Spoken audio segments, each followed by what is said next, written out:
Everyone, welcome to my channel science toppers. So पिछली video के अंदर हमने यहाँ तक कवर कर लिया था। अब इस वीडियो के अंदर हम यहाँ से करेंगे। जो अर्ली हड़प्पन फेज़ है वो 3300 BCE के अंदर शुरू हो गया था, जहाँ पे ब्रॉन्ज एज की भी शुरुआत हो गई थी। और फिर उसके बाद मैच्योर हड़प्पन शुरू हो गया था एंड उसके बाद फिर लेट हड़प्पन शुरू हुआ 1300 BCE के अंदर। तो जो रीजनल स्टाइल्स हैं पोट्री के अंदर, क्राफ्ट प्रोडक्शन के अंदर, ये एविडेंट हो गए, ज़्यादा एविडेंट हो गए in the early chalcolithic sites of Baluchistan and Indus and Ghaggar Saraswati basins.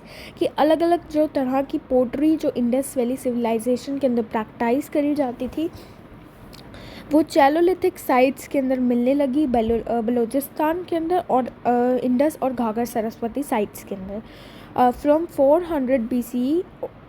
4000 BCE onwards।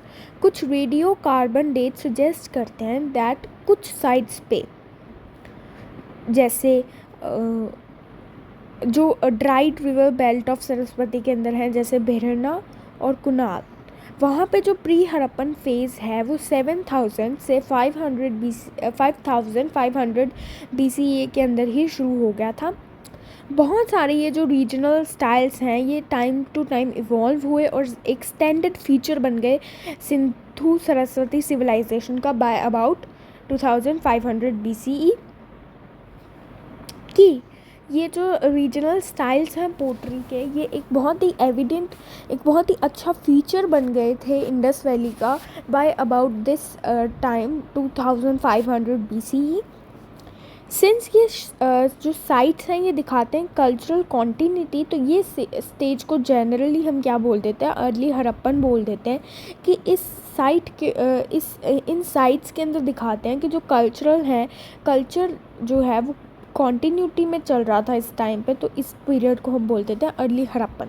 हमें कंटिन्यूटी किस चीज़ में दिखती है? पोट्री ट्रेडिशंस के अंदर, सेमी प्रीशियस स्टोन बीड्स के अंदर, शेल बैंगल्स के अंदर, टेराकोटा ऑब्जेक्ट्स के अंदर एंड कॉपर वर्किंग के अंदर। कुछ अदर डेवलपमेंट्स कैसे हुई, जैसे कि अगर एक ये सेटलमेंट है सपोज़, तो इसके अराउंड क्या है, एक ऐसे पेरीमीटर वॉल बना दी जाती थी to protect this territory and use of seals and even Harappan writing script भी इस टाइम तक आ चुकी थी। प्रॉबेबली हैड द बिगनिंग्स, उनकी प्रॉबेबली जो बिगनिंग्स हैं वो कब हुई, अर्ली हड़प्पन स्टेज के अंदर हुई। ठीक है, अर्ली हड़प्पन स्टेज के अंदर। तो use of seals, terracotta objects, shell bangles, semi precious stones, pottery traditions, और भी कुछ डेवलपमेंट्स हुई, जैसे building a perimeter wall around the settlement, copper working, use of seals and even Harappan script जो है उसकी भी बिगनिंग कहीं ना कहीं अर्ली हड़प्पन स्टेज के अंदर ही हुई। तो हड़प्पन सिर्फ एग्रीकल्चरिस्ट नहीं थे, इन्होंने बहुत सारे आर्ट एंड क्राफ्ट भी प्रैक्टिस करे और इसमें सबसे ज़्यादा पोट्री एक कॉमन मेजर क्राफ्ट था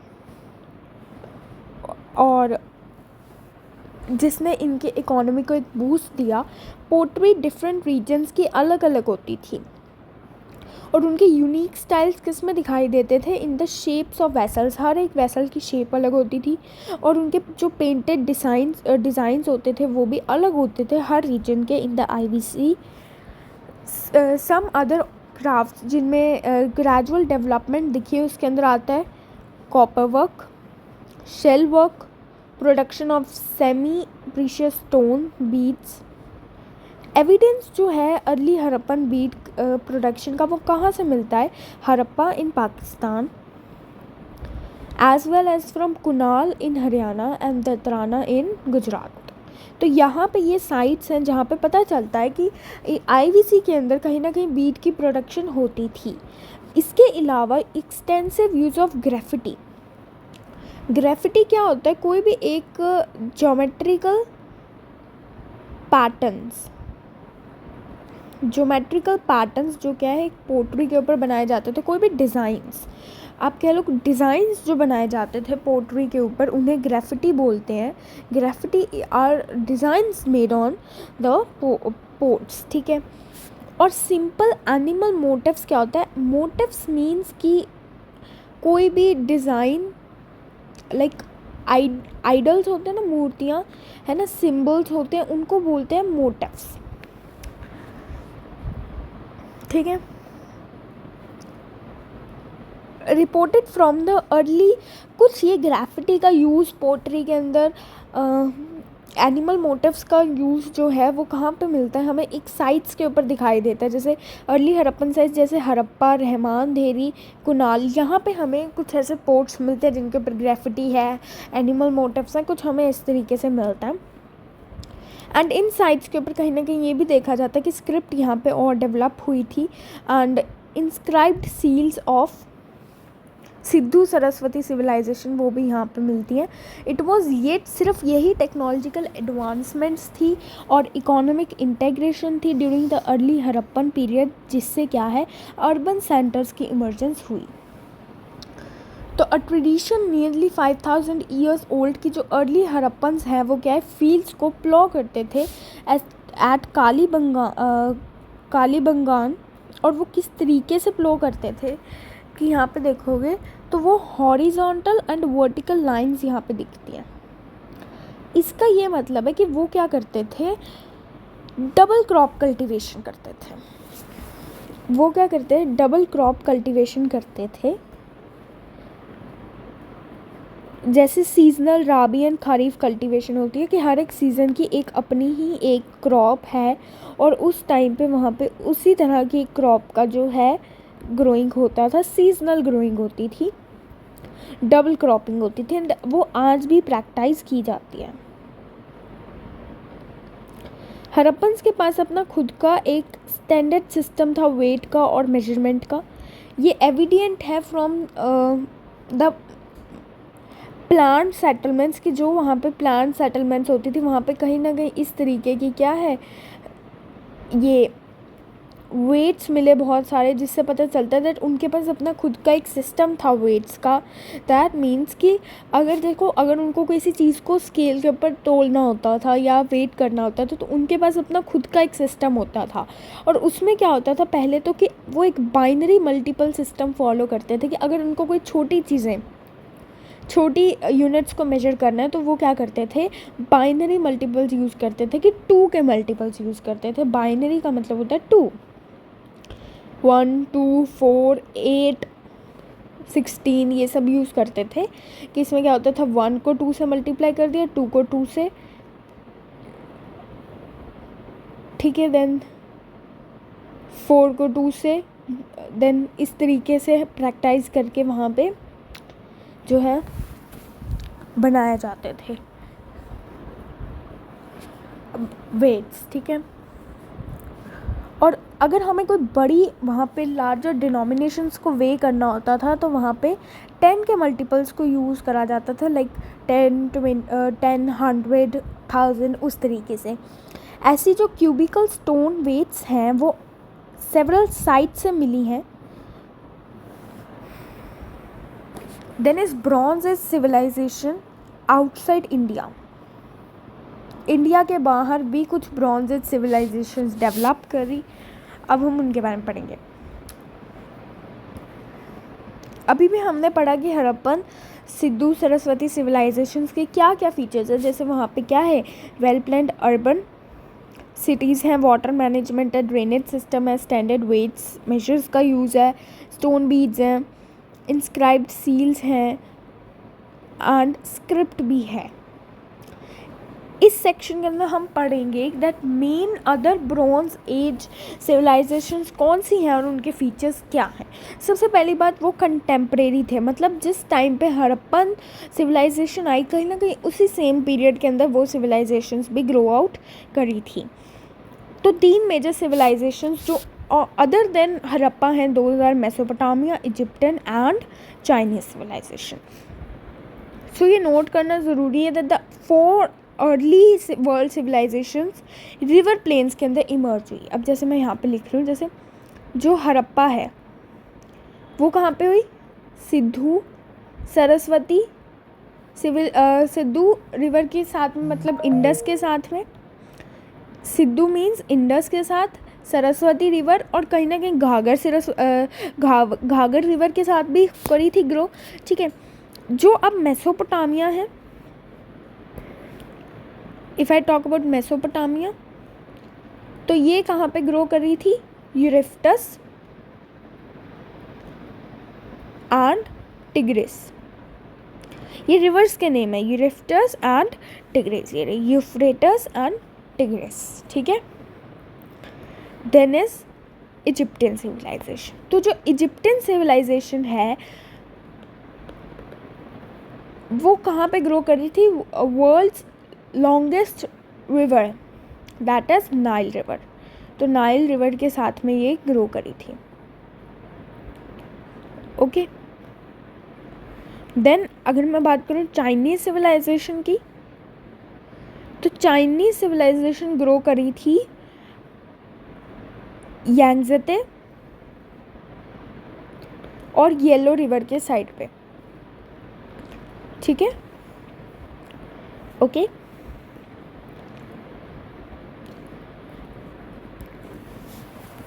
तो अब जो है यहाँ पे वही चीज़ बताई हुई है, ह्यूंग है बेसिन इन नॉर्थ चाइना, ह्यूंग हे को येलो रिवर बोलते हैं।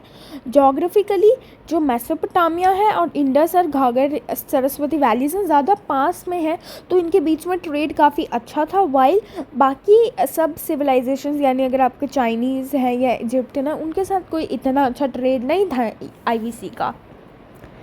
तो ऑल्दो द 4 सिविलाइजेशंस है वो कंटेम्परस है, पर जो अगर हम कहें कि जो अर्लीस्ट सिटी बेस्ड सिविलाइजेशन है वो मेसोपोटामिया के अंदर आई थी। सिटी बेस्ड सिविलाइजेशन मतलब सिटी के अराउंड जो सिविलाइजेशन डेवलप करी थी। मेसोपोटामिया का मतलब ही होता है land in between.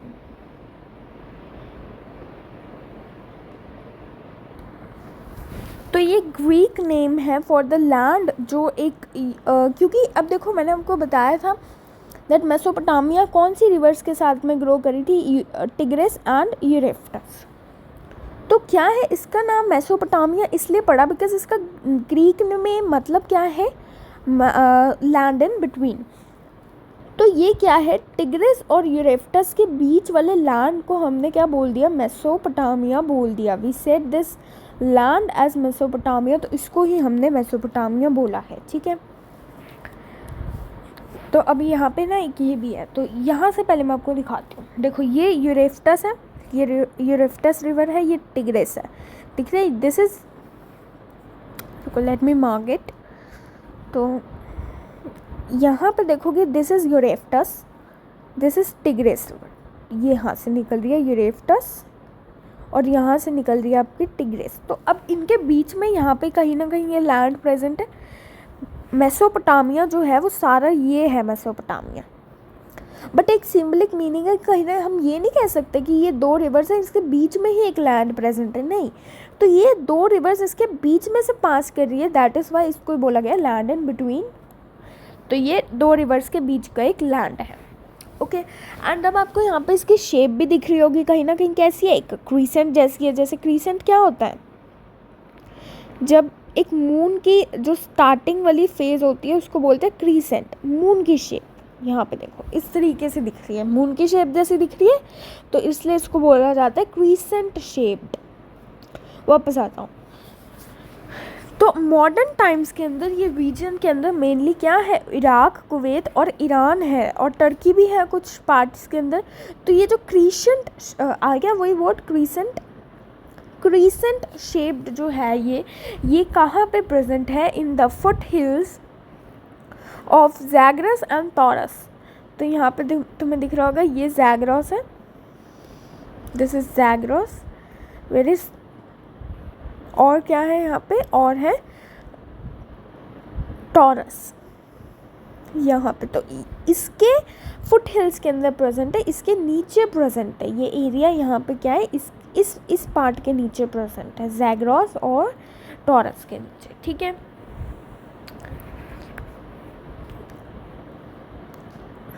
Stretching from the Mediterranean Sea to the Persian Gulf in the east, known as the fertile crescent due to इस हाई एग्रीकल्चरल पोटेंशियल। अब क्या है, इसको हमने फर्टाइल क्वीसेंट क्यों बोला? सबसे पहली तो बात है इसकी शेप। फॉर अबाउट शेप, इसकी शेप क्रीसेंट है तो हमने इसको बोला है क्रीसेंट है। और ये इसको हमने फर्टाइल इसलिए बोला क्योंकि इसमें बहुत ज़्यादा क्या है, एक एग्रीकल्चर पोटेंशियल है कि इधर हम ज़्यादा अच्छे से एग्रीकल्चर कर सकते हैं, तो that is why it is known as fertile crescent. और ये मेडिटेरियन सी से स्ट्रेच होता है, यहाँ से शुरू होता है और कहाँ पे जाता है, पर्शियन गल्फ तक जाता है। अंडरस्टैंड?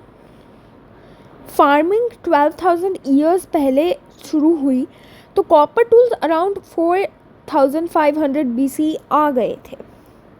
मतलब आज से करीबन लगभग 6,000 साल पहले ही आ चुके थे।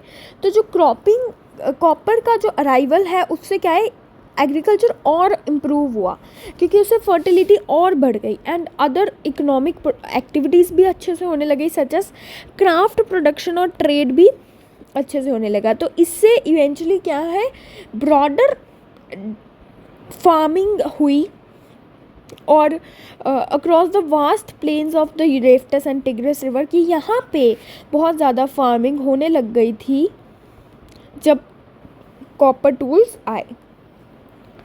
ठीक है,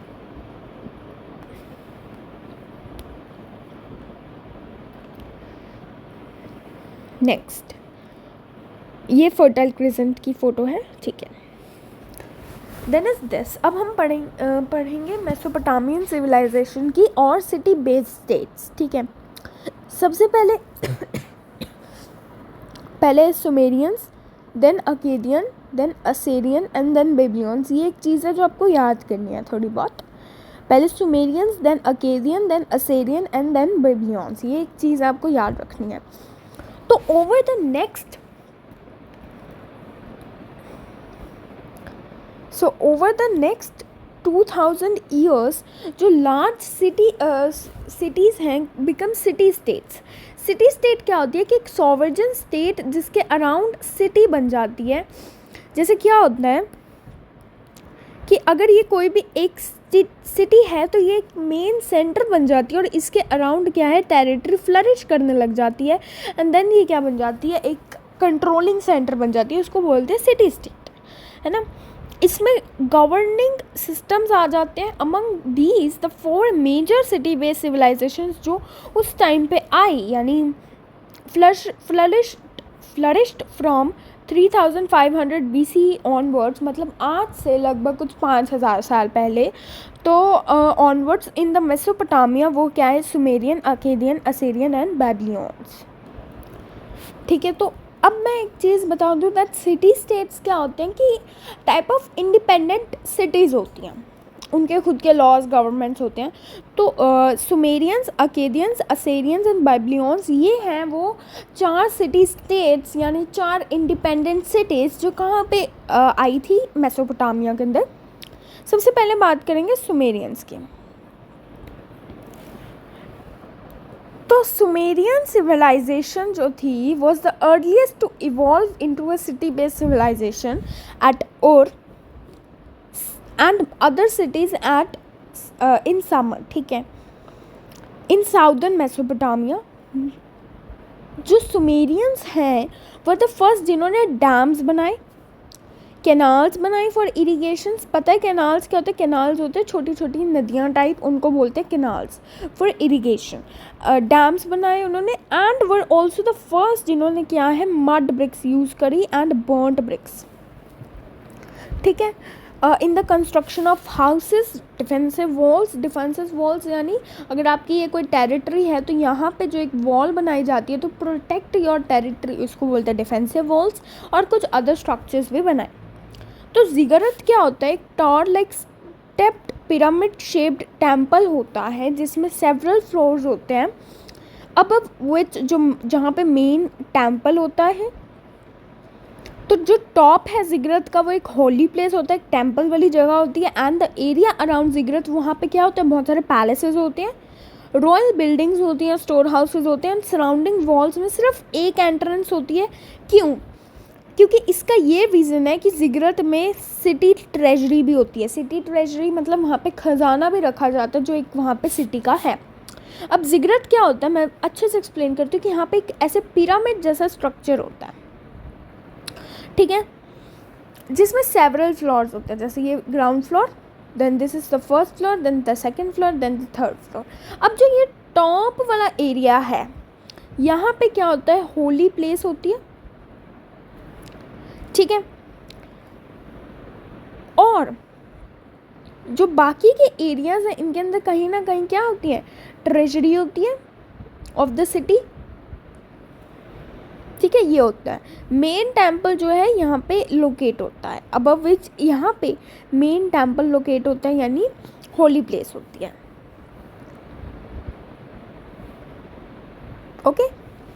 सुमेरियंस बहुत सारे गॉड्स को वर्शिप करते थे क्योंकि वो बिलीव करते थे नेचर के अंदर, और वो बिलीव करते थे कि हर एक नेचर की जो फोर्स है, जो पावर है, वो एक गॉड है।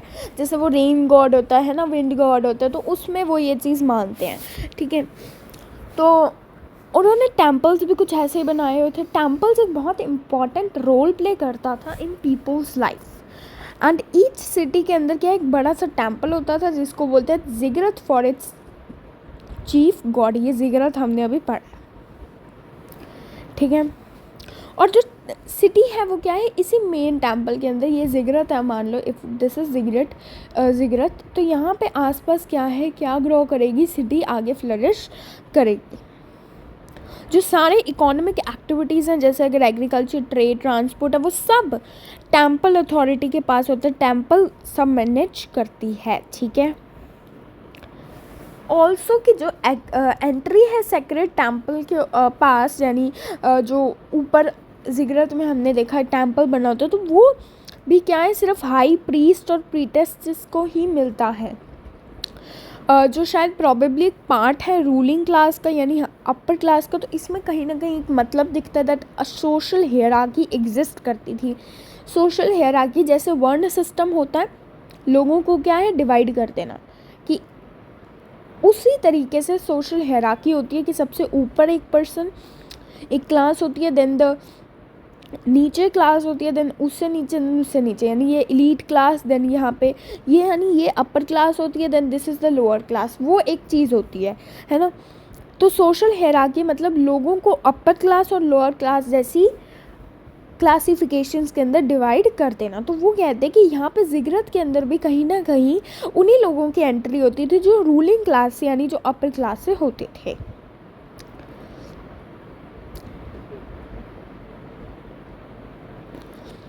जो सिटीज़ हैं वो लार्ज सेटलमेंट्स थी जहाँ पे किंग्स ग्रैंड पैलेसेस के अंदर लिव करते थे, वहीं पे पीपल छोटे से ब्रिक हाउसेस के अंदर रहते थे। तो जो पीपल की लाइफ्स थी वो मोस्टली क्या कामों से चलती थी, फार्मिंग से। And in tradition several crafts जैसे metal working, pottery and textiles वो भी प्रैक्टिस करे जाते थे। अदर प्रोफेशनल्स जैसे मर्चेंट्स और ट्रेडर्स भी एग्जिस्ट किया करते थे, ठीक है।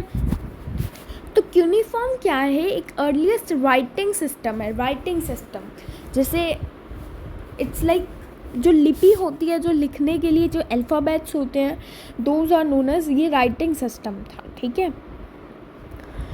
और ये कैसे, इसका नाम क्यूनिफॉर्म क्यों पड़ा, क्योंकि एक वेज को ना हम लैटिन वर्ड के अंदर क्यूनस बोलते हैं, तो उसी का यूज़ करके यहाँ पे लिखा जाता था इनटू क्ले टैबलेट्स, तो वहीं से इसका वर्ड पड़ गया, नाम पड़ गया,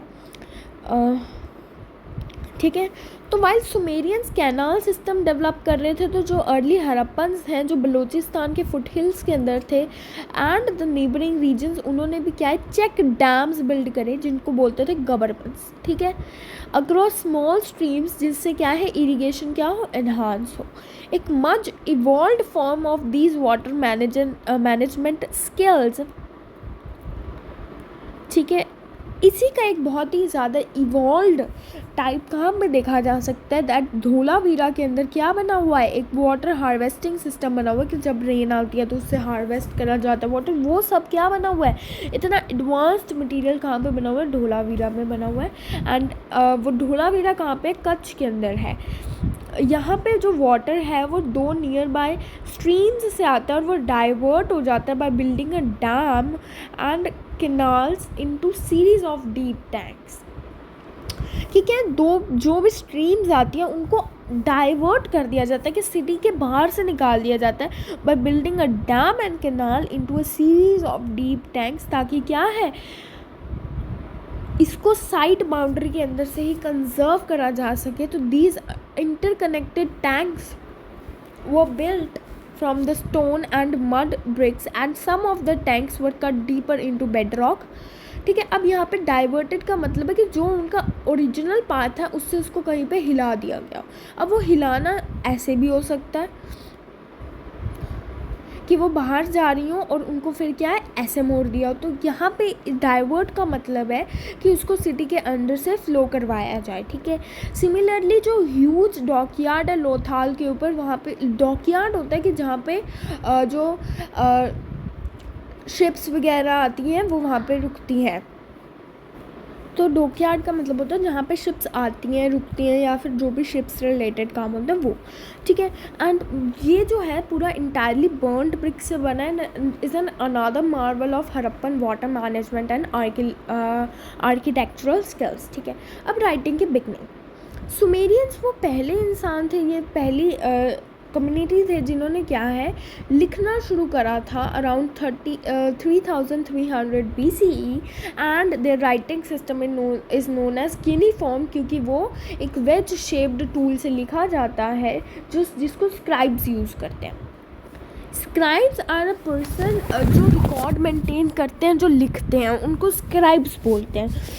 क्यूनिफॉर्म के अंदर 100 ऑफ मार्क्स होते हैं जो प्रेस करे जाते हैं इनटू डैम्प सरफेस। यहाँ पे दिख रहा होगा जैसे कि एक सरफेस है जो गीला सरफेस है, क्ले टैबलेट है, इसके ऊपर क्या है बहुत ही ऐसे डैम्प तरीके से यहाँ पे मारा गया है ये एक वेज यानी एक इस तरीके का कोई टूल। ठीक है, उसको बोलते हैं वेज। देखो यहाँ पे कितने ऐसे ब्रीकी से वहाँ पे यूज़ करा गया है फॉर राइटिंग। तो जो क्यूनिफॉर्म स्क्रिप्ट है उसके अंदर बहुत सारे हंड्रेड्स ऑफ मार्क्स हैं जो एक डैम्प सरफेस के अंदर प्रेस्ड है, और वो डैम्प सरफेस किसका है, क्ले टैबलेट्स का है। ठीक है, तो ये जो स्क्राइब्स हैं इन्होंने भी बहुत ज़्यादा हाई स्टेटस ये इंजॉय करते हैं इन द सोसाइटी, सिमिलर जैसा एक प्रीस्ट को या फिर एक प्रीस्टेस को मिलता है इन द सोसाइटी यानी एक अपर क्लास को मिलता है, सिमिलरली स्क्राइब्स को भी कहीं ना कहीं वही हाई स्टेटस मिलता है। एंड बाय 3000 BCE जो क्यूनिफॉर्म है वो बहुत ज़्यादा यूज़ होने लगा across Mesopotamia by different city states, even though वो डिफरेंट लैंग्वेजेस बोलते थे। क्यूनिफॉर्म टैबलेट्स हमें ग्लिम्स देता है कि वहाँ के लोग रहते कैसे थे। एक ग्लिम्स का मतलब कि हमें एक झलक देता है कि वहाँ के लोग रहते कहाँ कैसे थे, एंड जो वो मेसोपोटामियाज हैं उनके बिलीव्स क्या थे, उनके क्या मिथ्स थे, क्या एपिक्स थे, उनके हिम्स थी, एंड जो लॉ कोड्स थे वो क्या थे। एंड अब यहाँ पे लॉ कोड्स को यहाँ पे दो कॉमास यानी एपोस्ट्रोफीज़ के अंदर इसलिए बताया गया है क्योंकि ये एक इम्पॉर्टेंट चीज़ है और ये आगे भी दिखाई जाएगी। हैम्मुराबीज़ लॉ कोड्स तो वो बताएंगे, एंड एजुकेशनल ट्रीटीज़ के बारे में भी ये बताते हैं। Tablets were also use for keeping record की फार्मिंग का रिकॉर्ड रखने के लिए, क्राफ्ट एक्टिविटीज़ का रिकॉर्ड रखने के लिए, specially of potters, seal cutters, ship builders, carpenters, उन सब का जो है रिकॉर्ड रखने के लिए भी ये यूज़ किए जाते थे। सुमेरियंस ने सेल बोट और व्हील कार्ट बनाए। कैलकुलेशंस के लिए कैलकुलेशंस यूज़ करा करते थे ये for building structures and measuring agricultural fields. और जो एक नंबर हमारा 60 है इसके बेस के ऊपर हमारे पास कितनी सारी चीज़ें हैं, जैसे हमारे पास 60 मिनट आर है कि 60 मिनट से क्या है एक आर बनता है, 60 सेकेंड से क्या है एक मिनट बनता है ना। 360 डिग्री का क्या है एक सर्कल होता है कंप्लीट। तो ये सब चीज़ें भी किसने बनाई थी, सुमेरियंस ने बनाई थी। तो जो क्यूनिफॉर्म राइटिंग स्क्रिप्ट है ये कहीं ना कहीं हड़प्पन स्क्रिप्ट के अराउंड ही डेवलप हुई थी, बट क्योंकि क्यूनिफॉर्म स्क्रिप्ट डेसिफर हो गई है, लेकिन हड़प्पन स्क्रिप्ट डेसिफर नहीं हुआ। डेसिफर का मतलब अभी हमने उसको अच्छे से समझा नहीं है, वो जो स्क्रिप्ट है अभी तक डिस्क्लोज नहीं है कि वो उसको हम पढ़ नहीं सकते अभी तक। डेसिफर का मतलब ये होता है, ठीक है। तो नॉट बीन डेसिफर्ड कि हम उस स्क्रिप्ट को अभी तक पढ़ नहीं सकते, डेसिफर का मतलब हम उस स्क्रिप्ट को पढ़ सकते हैं, ठीक है। Then is Akkadian. तो जो सुमेरियंस की पावर है ये ख़त्म हो गई थी इन 2334 by the emergence of new city state, जिसने अकड की सिटी के आसपास उसने सेंटर लिया, ठीक है। जिससे क्या है विच ले फर्दर नॉर्थ इन सुमर के अंदर, वो फिर नॉर्थ के अंदर उसने अपना एक एम्पायर इंक्रीज करा इन सेंट्रल मेसोपोटामिया।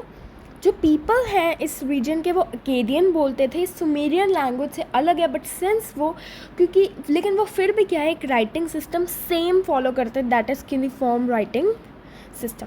स्क्रिप्ट थी जैसे हिंदी की देवनागरी लिपि होती है, इंग्लिश की रोमन स्क्रिप्ट होती है, तो उसी तरीके से कहीं ना कहीं यहाँ पे भी यूनिफॉर्म स्क्रिप्ट ही यूज़ की जाती थी।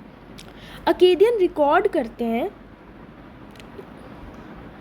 The consolidation of power over different regions of Mesopotamia. उन्होंने बहुत सारे रीजन्स के अंदर अपनी पावर फैलाई and the establishment of the world first dynastic empire की। ये यहाँ पे जो ये अकेडियन एम्पायर बना कहीं ना कहीं एक डायनेस्टिक एम्पायर था, and this was also a period जिसमें क्या है एवोल्यूशन हुई क्रिएटिव लिटरेचर की।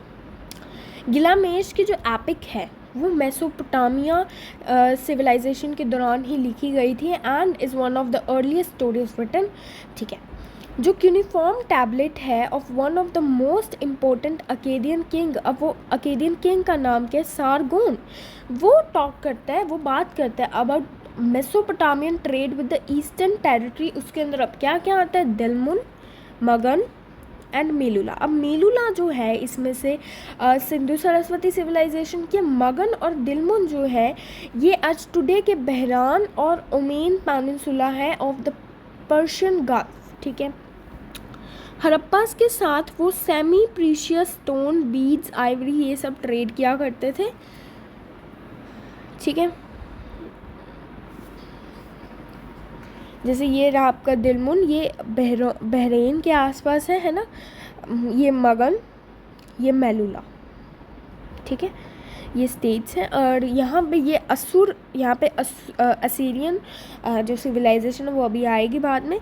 ये समर है, यहाँ पे भी वो ग्रो करे थे ये, और यहाँ पे कहाँ ये इधर वाले एरिया के अंदर कहीं ना कहीं क्या ग्रो कर रहे थे, सुमेरियंस ग्रो कर रहे थे। डन, ठीक है, समझ आया। Then is Assyrians. अभी मैंने असुर दिखाया है यहाँ पे, तो असर के साथ में ही क्या है असीरियंस जो है ग्रो कर रहे थे। तो जैसे अकद के साइड पे क्या है अकेडियंस ग्रो कर रहे, वैसे ही असर के साइड पे असीरियंस ग्रो करे।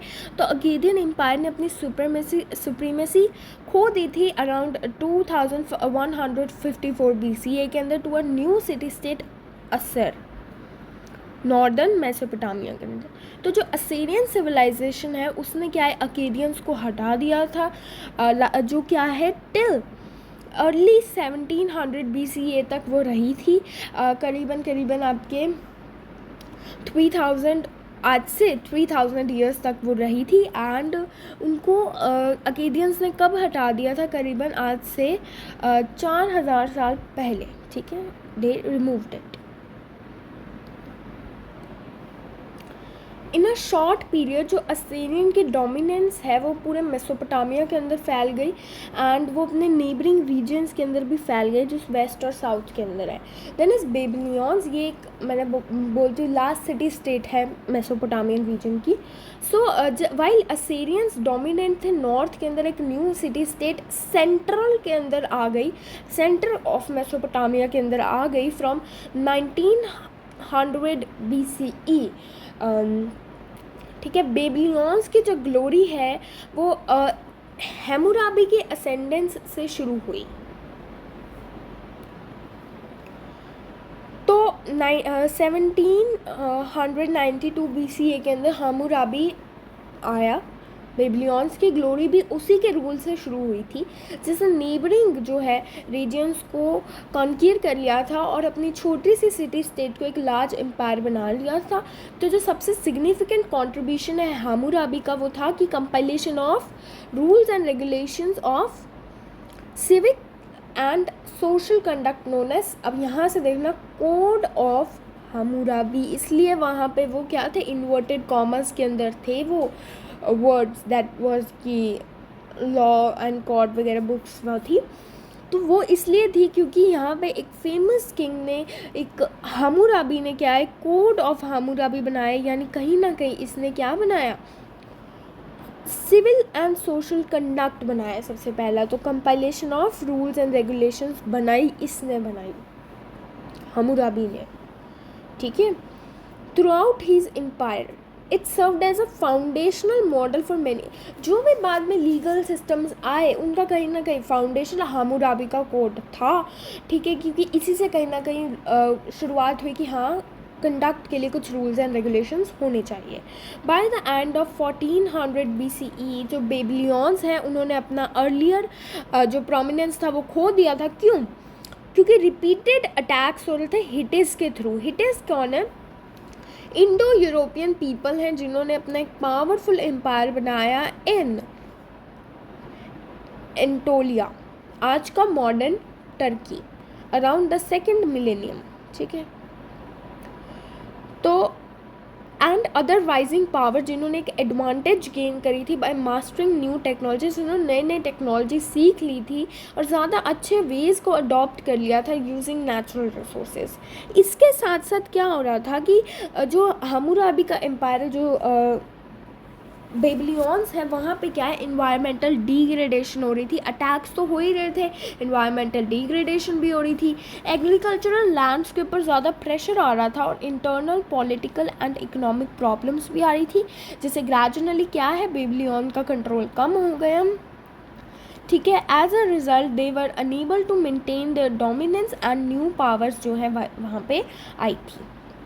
Now we talk about Egyptian civilization. So Egyptian civilization, one of the earliest civilization of world की, known for its rich historical records and lasting influence on other civilizations. ये जानना बहुत ही interesting है कि Egypt का जो नाता है वो ग्रीक्स के साथ भी था, रोमन्स के साथ भी था, ग्रीक राइटर्स के साथ भी था। जैसे हेरोडोटस ने, वो इजिप्ट आया और उसने लिखा भी इजिप्ट के बारे में आज द 5th century BC, ठीक है। उसके अंदर इसने लिखा 19th century collection of works titled the ले Egypt also provides fascinating details about its history. The De Le Egypt is a collection of works, जो क्या है, एक बहुत ही अर्ली कलेक्शन ऑफ वर्क्स है ना, और ये हमें कहीं ना कहीं इन्हीं डिटेल्स के बारे में बताती है। इजिप्टियन हिस्ट्री पैपरस से भी निकाली जाती है, यानी रिकन्स्ट्रक्टेड का मतलब कि जो भी लिटरेरी सोर्सेज के अंदर लिखा जाता है अबाउट द इजिप्टियन हिस्ट्री, उसको कहीं ना कहीं रिकन्स्ट्रक्ट करा जाता है, जोड़ा जाता है कि वहाँ पे क्या किस चीज़ के लिए हुआ करता है, तो उसको रीइमेजिन करा जाता है फ्रॉम पैपरस। पैपरस यानी ओल्ड पेपर, पैपरस और old paper are similar things. Papyrus क्या था, वो बनाया जाता था by cutting the inner trunk of papyrus plant. Papyrus plant क्या है, एक प्लांट होता था, उसकी जो इनर ट्रंक होती थी, जो यहाँ पे ये वाली इनर ट्रंक होती थी, इसको काट के क्या है, इसको लेट मी शो यू, जैसे एक कपड़ा वीव करते हैं, लाइक फैब्रिक वीव करते हैं कि एक ऐसे देन एक ऐसे, एक ऐसे देन एक ऐसे, तो उस तरीके से क्या है, पैपरस को भी रखा जाता था। यहाँ पे प्लांट स्ट्रिप्स रखी जाती थी, देन उनको प्रेस करा जाता था और कहीं ना कहीं यहाँ पे एक फैब्रिक टाइप बनाया जाता था जिसके ऊपर लिखा जाता था।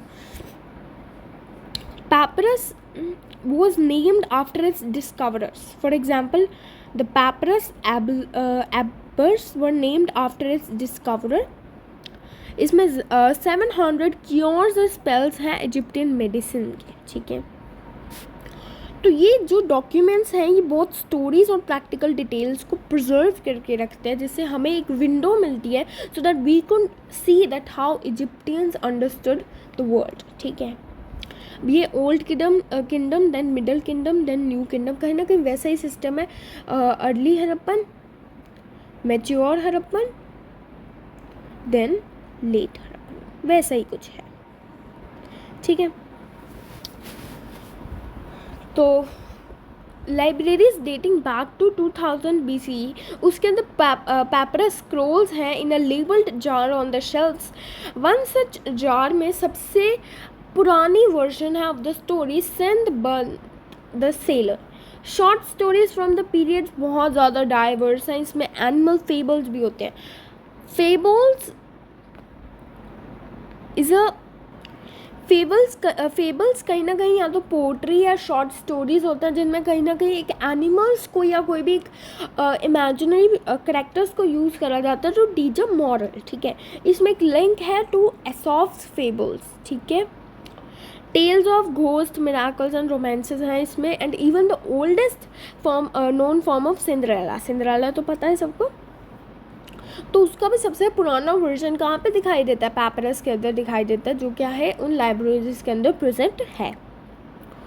तो इजिप्टियन स्क्रिप्ट कैसे अब डेसिफर हुई थी, अब मैं इसका एक सिंपल सी चीज़ बता दें दैट एक फ्रेंच आर्मी इंजीनियर जब जा रहा था कहीं पे, तो रिपेयरिंग करने के लिए जा रहा था, तो उसको क्या है एक जॉइंट ब्लैक स्टोन मिला, उसको बोला उसने रोसेटा स्टोन। ठीक है, अब उसमें क्या था, वो क्या थी एक लिंग, जैसे मैं बताती हूँ, ये रॉक है तो उसके ऊपर 3 लैंग्वेजेस के अंदर एक ही बात लिखी गई थी। ठीक है, और उस टाइम तक जैसे मान लो एक ग्रीक में लिखी गई है, देन एक आपकी इजिप्टियन में, और एक थर्ड लैंग्वेज कोई थी।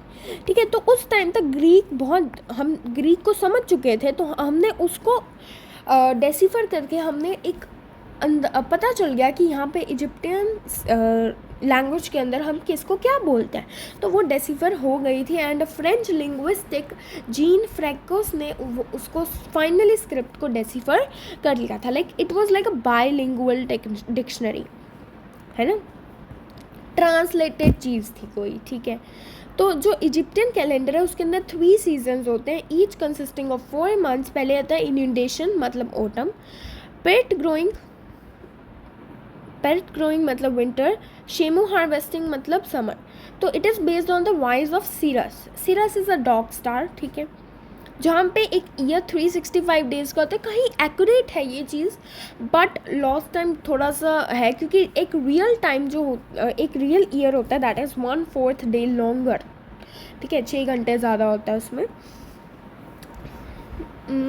यहाँ पे एक इलस्ट्रेशन है ये एक पैपरस की, तो अगर आप देखोगे तो यहाँ पे मैंने जैसे बताया था कि पैपरस क्या है, एक ऐसे कपड़ा जैसे वीव करते हैं वैसे पैटर्न से बनाया होता है, जैसे यहाँ पे दिख ही रहा है ना, पैपरस को इस तरीके से करके बनाया गया है। सो अब हम ज़्यादा जानेंगे इजिप्टियन सिविलाइजेशन के बारे में कि कैसे वो ग्रो करी as population increase and resources ज़्यादा अवेलेबल हो गए। तो रिवर नाइल का जो पानी है वो लैंड के साथ साथ चलता था अलॉन्ग इट्स बैंक, मतलब क्या है, जैसे वो पानी देता था लैंड को, एंड एवरी समर जो रिवर थी वो फ्लड करती थी, जिससे क्या है एनुअल इनुडेशंस होते थे, एनुअल ऑटम्स होती थे, एंड विद विच मड कीमेट बनता था। कीमेट एक बहुत ही क्रॉप्स को उगाने के लिए बहुत फर्टाइल चीज़ थी। एंड इन कीमेट का अगर मैं एक मतलब बताऊं दैट इज़ ब्लैक, तो ब्लैक का यहाँ पे मतलब है कि वो ब्लैक रिवर वैली सॉइल से आती थी। ठीक है, एज कीमेट का मतलब ब्लैक, जो कि एक ब्लैक रिवर वैली सॉइल से आता था, वही चीज़ जो मैंने बताई है। ठीक है, यहाँ पे आपको ये चीज़ दिखाई जा रही है, एक मैप है।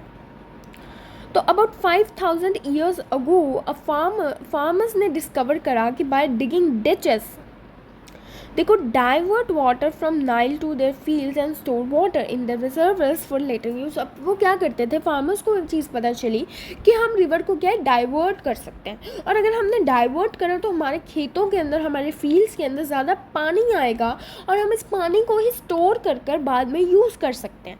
सो अब क्या है कि उनको दिन, वो जब नाइल का फ्लड आने वाला होता है, जब रिवर फ्लड करती थी उससे पहले का दिन काउंट कर लेते थे. लाइक वो दिन काउंट कर लेते थे कि इतने दिनों के अंदर नाइल का फ्लड आने वाला है और हमें अभी डाइवर्शन करने के लिए अभी डिग करने पड़ेंगे ditches, and then only we will be able to collect water in our reservoirs. ठीक है, तो जो नीड है डिचेस डिग करने की, डैम्स कंस्ट्रक्ट करने की, इसके लिए क्या है, कलेक्टिव एफर्ट चाहिए, बहुत सारे लोग चाहिए आपस में.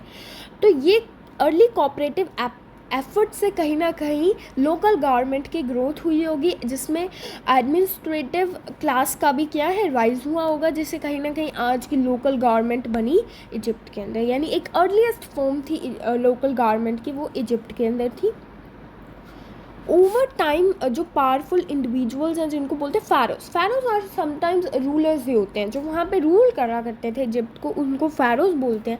वैसे ना रूलर्स ऑफ इजिप्ट इमर्ज हुए आफ्टर देयर डेथ. इन फ़ैरोज़ को क्या है डीप बरी कर दिया जाता था अंडरग्राउंड. आज भी अगर आप पिरामिड्स देखते तो pyramids are what, pyramids are these, जहाँ पे फ़ैरोज़ को क्या है बरी किया जाता था और एक रेक्टेंगुलर स्ट्रक्चर कॉल्ड मस्तबा वहाँ उसके ऊपर प्लेस कर दिया जाता है. जैसे यहाँ पे एक मस्तबा, देन उसके ऊपर एक और मस्तबा, तो इस तरीके से क्या है एक पिरामिड बनता था.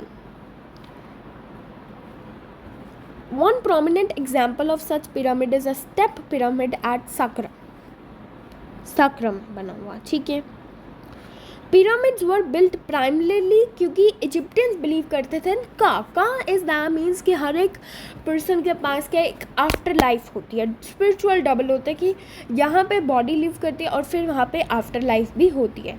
तो लिव्ड ऑन आफ्टर लाइफ, यानी आफ्टर लाइफ में वो बिलीव करते थे. And if body was preserve through mummification, पर एक शर्त थी कि अगर बॉडी को ममीफाई किया जाता है सिर्फ तभी क्या है वो बॉडी आफ्टर लाइफ में लिव करती है, नहीं तो नहीं करती. ममीफिकेशन क्या एक प्रोसेस था जिसके अंदर बॉडी के सारे पार्ट्स को रिमूव कर दिया जाता था except heart, because heart was necessary. ठीक है, और वो जो बॉडी है उसको नेचुरल केमिकल से ड्राई किया जाता था, देन उसको ऑयल किया जाता था, देन स्ट्रिप्स के अंदर बंद करके रैप करके कॉफिन होता है उसके अंदर बंद कर दिया जाता था, देन उसको बरी किया जाता था. यहाँ पे ममीफिकेशन का प्रोसेस भी दिया हुआ है. तो ममीफिकेशन वही इंटरनल ऑर्गन्स को रिमूव करके except the heart and drying with the body with a chemical natron. The body was then oiled wrapped in linen strips. हाँ, स्ट्रिप्स किसकी थी, लिनन की थी. कॉफिन के अंदर स्टोर कर दिया जाता था एंड देन उसको रिचुअल्स के साथ बरी कर दिया जाता था. वही चीज़ जो मैंने बताई. देन यहाँ पे अब उनके वहाँ पे भी सोशल हैराकी थी, लेकिन हड़प्पन सिविलाइजेशन में बताऊँ कोई ऐसी हैराकी का सबूत नहीं मिला, लेकिन मेसोपोटामिया के अंदर मिला, इधर भी मिला. सबसे ऊपर फ़ैरो यानी ruler, then government officials and nobles and priest, then artisans and merchants, then आपके स्लेव्स आ जाते हैं. ठीक है, बेसिकली तो ये आपका एक सोशल हैराकी है. तो अर्ली इजिप्टियंस इंजॉय करते थे लेजर एक्टिविटीज़ भी. लेजर का मतलब कि वो एक्टिविटीज़ जो आप अपने खाली टाइम के अंदर करते हो, बेसिकली हॉबीज़. तो वो स्विम करते थे, यानी स्विम करते थे. कैनोइड बोट्स चलाते थे, उनको बोलते हैं एक बोट्स होती है उनको बोलते हैं कैनोस, है ना. तो उनको कैनोड करते थे, मतलब वो बोट्स को चलाते थे. बोर्ड गेम्स को प्ले करते थे and even enjoyed music and dancing. Festivals एक were central to early Egyptian culture. Gods को डेडिकेटेड होते थे एंड फ़ैरोज़ के रूल को भी इवन डेडिकेटेड होते थे. हर एक god, each god had a festival in which, जहाँ पे उनके स्टैचू को परेड किया जाता था, म्यूज़िक के साथ अकम्पेड किया जाता था, इंस्ट्रूमेंट्स बजाए जाते थे सच एज सिस्ट्रम एक यहाँ पे इंस्ट्रूमेंट है. फेस्टिवल्स भी बनाए जाते थे. फेस्टिवल्स क्यों मनाए जाते हैं? To celebrate the rule of pharaoh, कि अगर इस फ़ारो को इतना टाइम हो गया रूल करते तो एक सेलिब्रेशन होता था, ठीक है। फॉर एग्जांपल सेड फेस्टिवल जो तब होता था जब एक फ़ारो को 30 साल हो जाते थे वहाँ पे रूल करते हुए। तो ये ग्रैंड इवेंट शो करते थे that people's deep reverence for their gods and ruler. Egyptian women in general क्या है, बहुत ज़्यादा राइट्स इंजॉय करते थे देन देयर ग्रीक और Roman counterparts, as they could, उनकी खुद की एक प्रॉपर्टी हो सकती थी, वो अपना बिजनेस चला सकते थे। फॉर एग्जांपल जो क्लियोपेट्रा है उसको चाइल्डहुड से ही एक रूल करना सिखाया गया था and she became queen at the age of 18 years पे वो क्वीन बन गई। Then is now Chinese civilization. तो हमने पढ़ा in case of Mesopotamia and Egypt कि कैसे रिवर्स ने सिविलाइजेशंस को ग्रो करने में हेल्प करा, ठीक है।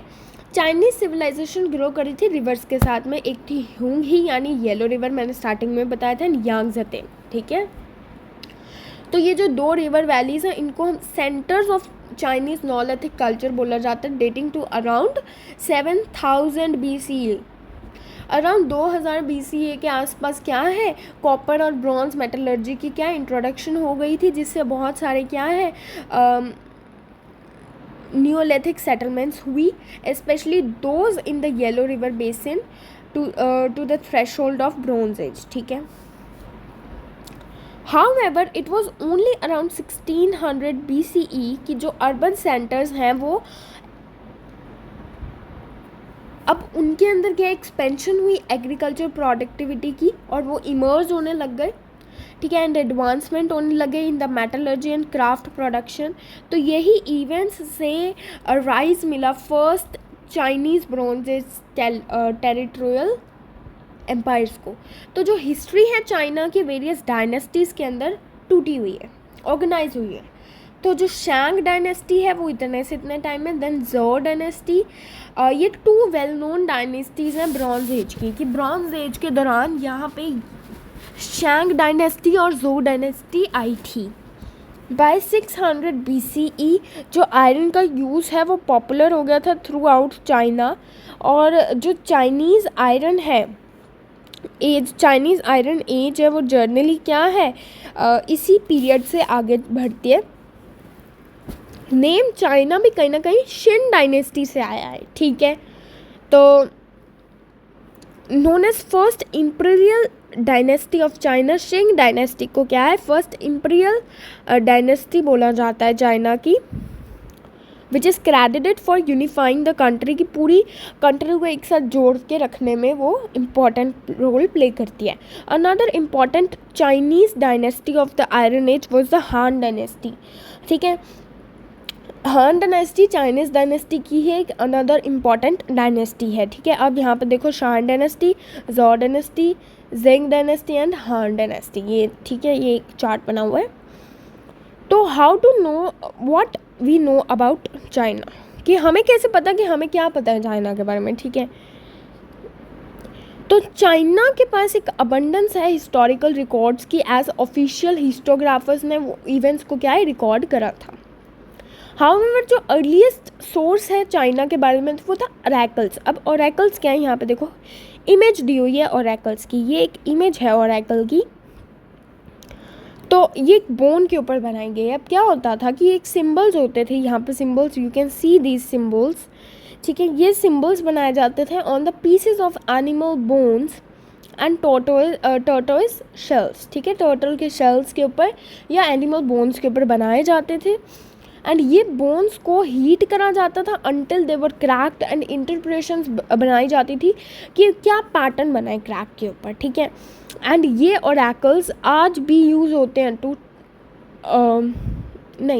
ये ओरेकल्स जो हैं जनरली वहाँ पे यूज़ होते थे फॉर टेलिंग द फ्यूचर, यानी लोगों का फ्यूचर बताने के लिए वहाँ पे लोग इस तरीके के ओरेकल्स को यूज़ किया करते थे। एंड टुडे आज हमें वो चीज़ें बताते हैं अबाउट कि वहाँ के लोग क्या सोचते थे, क्या उनकी होप्स थी, क्या उनके डिज़ायर्स थे, क्या डर था अर्ली चाइनीज़ का, ठीक है।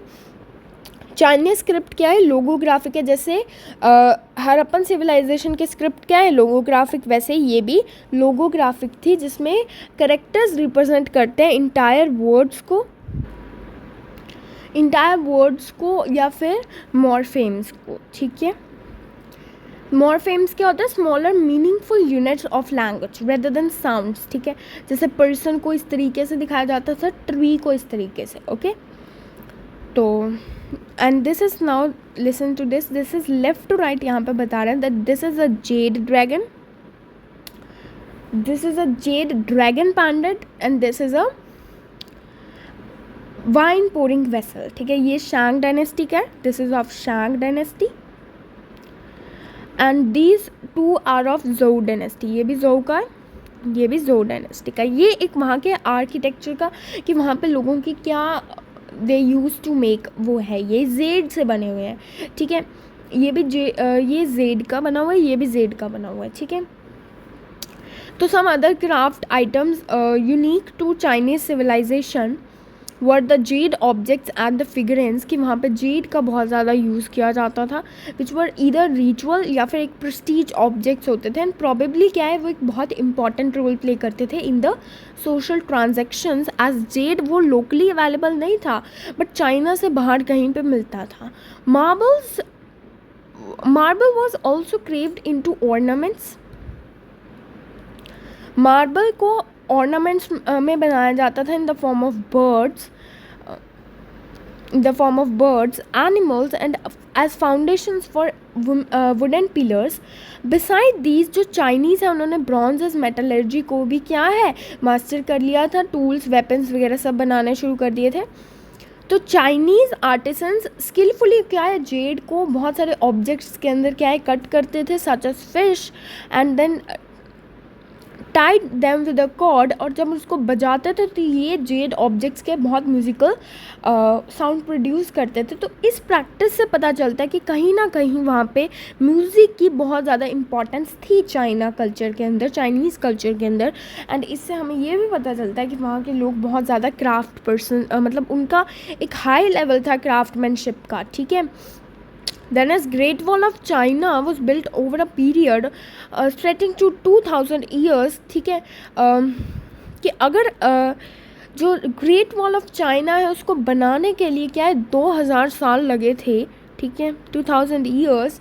इनिशियली सेवरल वॉल्स बनाई गई, उनको जोड़ा गया onwards by Zhou and another dynasties as a protection, कि बाकी सारी डायनेस्टी से प्रोटेक्शन के लिए ये बनाया गया था। These were later joint together ताकि एक डिफेंस मैकेनिज़्म बनाया जा सके, और ये वॉल का रिपेयर एक्सपेंशन ये बहुत टाइम तक चलता गया। सिल्क चाइनीज़ को बहुत लंबे टाइम से पता था and became an important craft during the Bronze Age. However, around 2nd century BCE during the time of Han Dynasty, silk एक major item बन गया export का, ठीक है। So इतना बन गया था वो एक एक्सपोर्ट का एक आइटम कि एक पूरे रूट को ही क्या बोल दिया, सिल्क रूट बोल दिया, ठीक है। बाय 1500 BCE जो चाइनीज़ ब्रॉन्ज एज सोसाइटी है वो हाईली स्ट्रेटिफाइड यानी लेवल्ड हो गई थी, कि जिसमें क्या है पहले रूलिंग क्लास आई, रूलिंग क्लास, देन उसके बाद आपके नोबल्स एंड आर्किटेक्ट्स। तो ये क्या है, ये एक अपर क्लास बनाते थे। देन उसके बाद क्या है फार्मर्स आए, और उसके नीचे क्या है लेबरर्स आए जिन्होंने क्या है लोअर क्लास बनाई, ठीक है। These were of upper class, these were of lower class, ठीक है। तो ये हियरार्किकल स्ट्रक्चर वहाँ पे बनाया गया था, ठीक है। ये इवॉल्व हुआ था बेसिकली वहाँ पे स्ट्रक्चर। सो हाईली वो स्ट्रेटिफाइड स्ट्रक्चर था, ये चीज़ याद रखना। Metal based medium for of exchange appeared during the Zhou dynasty and a money economy developed by 5th century BC. China पहली कंट्री थी जहाँ पे पेपर करेंसी आई and first to develop civil services through public examination, की paper exams करवाकर वहाँ पे civil services करवाई जाती थी, ठीक है। तो हमने देखा है कि कैसे मेजर जो ब्रॉन्ज सिविलाइजेशन है वर्ल्ड की वो इमर्ज हुई independently in the fertile river plains, harnessing agriculture productivity वहाँ पे हुई, न्यू रिसोर्सेज की इनकॉर्पोरेशन हुई, जिससे इकोनॉमिक ग्रोथ हुई, और आज की या तब भी क्या है, अर्बन सिटीज़ की ग्रोथ हुई, इमर्जेंस हुई, है ना। उन्होंने एक सोशल एंड एडमिनिस्ट्रेटिव सिस्टम को इंडिपेंडेंटली डेवलप करा, जिससे क्या इकोनॉमिक ग्रोथ हुई। तो जो डेवलपमेंट है राइटिंग सिस्टम्स की, उससे जो अर्ली सोसाइटीज़ हैं उनको इनेबल किया गया कि वो क्या है, रिकॉर्ड कर सके इकोनॉमिक ट्रांजैक्शन को एंड सोशल एक्टिविटीज़ को, ठीक है। राइटिंग सिस्टम्स कौन सी थी, Harappan writing system and Chinese writing system, और सुमेरियंस का एक राइटिंग सिस्टम क्यूनिफॉर्म स्क्रिप्ट, याद रखना, और इजिप्टियंस की हायरोग्राफिक स्क्रिप्ट, ठीक है। तो इससे क्या है, कंपोजिशन हुई बहुत सारी लिटरेरी एंड क्रिएटिव टेक्स्ट की। That's many of our cultural ethos, उनकी जो ईथोस इज़ लाइक कि उस टाइम की जो वैल्यूज़ हैं, उस टाइम की जो प्रैक्टिसेस हैं, ठीक है। तो आज भी जो हमारी प्रैक्टिसेस हैं उनकी कहीं ना कहीं roots in bronze age civilisation के अंदर ही प्रेजेंट हैं। सो आई होप आपको ये चैप्टर बहुत अच्छे से समझ आ गया होगा। This was the part 3 and ये चैप्टर अभी एंड हो गया है। Any doubt ask in the comments. Thank you.